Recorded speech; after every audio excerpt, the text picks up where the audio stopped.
आ जाओ, आज मैं आपको बताता हूँ कि कैसे आप अपने एसबीआई पीओ 2026 के एग्जाम से पहले अपना इंग्लिश का सिलेबस एक कॉम्प्रिहेंसिव वे में कंप्लीट कर सकते हो, जिससे कि आप कम से कम समय में डिसेंट मार्क्स स्कोर कर सको और आपको ये पता चल सके कि कौन से हाई वेटेज टॉपिक है जहां से मैं ज्यादा नंबर्स ग्रैब कर सकता हूँ और टाइम भी कम लगेगा। इस अगस्त में एसबीआई पीओ का प्रीलिम्स होने वाला है, तो अगर उसके प्रीलिम्स से पहले आपको कुछ ऐसे टॉपिक्स पता चल जाए जहां से आप ऑलमोस्ट 40 में से 25 से 30 मार्क्स ग्रैब कर सकते हो, तो इससे बढ़िया बात क्या हो सकती है। देखो, इंग्लिश को करने का भी एक प्रॉपर तरीका होता है। अगर आप केवल ग्रामर के पीछे भागते रहोगे, मेरी ग्रामर वीक है, नहीं, आपको समझने की जरूरत है, आपको पीवाईक्यूज देखने की जरूरत है कि एक्चुअली ग्रामर हमारे एग्जाम में आ भी कितने मार्क्स की रही है। देखो, मैं आपको बताता हूँ कुछ ऐसे टॉपिक्स जिन टॉपिक्स को अगर आप कवर करते हो तो आप जल्दी से जल्दी ऑलमोस्ट 25 से 30 मार्क्स तक का पेपर जो है टाइम से पहले तैयार कर लोगे। देखो, एसबीआई पीयू के एग्जाम में सबसे पहला होता है आरसी। आरसी ऑलमोस्ट आपका 8 से 10 नंबर का आता है, इसमें कोई भी शक नहीं। और आपको अच्छे से पता है कि आरसी में ग्रामर का कोई रोल नहीं होता है। जितना आपका रीडिंग स्किल्स अच्छे होंगे उतने अच्छे तरीके से आप आरसी सॉल्व कर ले जाओगे। तो ग्रामर यहां से हट गई आपकी।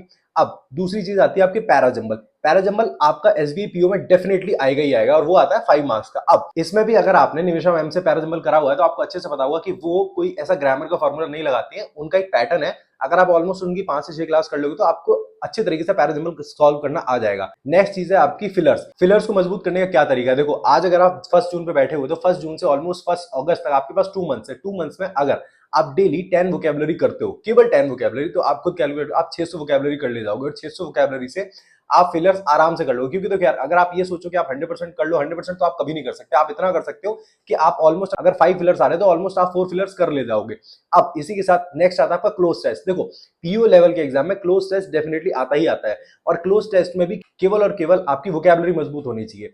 ये जो मैं आपको 4 टॉपिक्स बता रहा हूं, अगर ये 4 टॉपिक्स आप अच्छे तरीके से कवर कर लेते हो तो ऑलमोस्ट आप 25 से 30 मार्क्स का पेपर आराम से कर ले जाओगे। क्योंकि देखो, अगर आपका रीडिंग कॉम्प्रिहेंशन स्ट्रांग है तो आपको अच्छे से पता है कि सेंटेंस कहां से कहां कनेक्ट होता है, तो आप पैराजंबल आराम से कर ले जाओगे। और अगर आप पैराजंबल कर ले गए तो आप मैच द कॉलम कर ले जाओगे, क्योंकि आपको अच्छे से पता होगा कि मैच द कॉलम में कौन सा सेंटेंस जो है वो किससे कनेक्ट कर रहा है। तो इससे आपका कितना कवर हो गया, आरसी आपका 8 से 10 नंबर का कवर हो गया, पैराजंबल आपका 5 मार्क्स का कवर हो गया, और मैच द कॉलम्स आपका 3 to 5 मार्क्स का कवर हो गया। तो ये आपके बनते हैं ऑलमोस्ट 17 से 18 मार्क्स। इसके बाद फिर मैंने बताया आपका क्लोज टेस्ट। क्लोज टेस्ट आपका 5 नंबर का आता ही आता है, तो 5 नंबर के क्लोज टेस्ट में आपके हो गए 23 मार्क्स। इसके बाद फिर मैंने आपको बताया फिलर्स।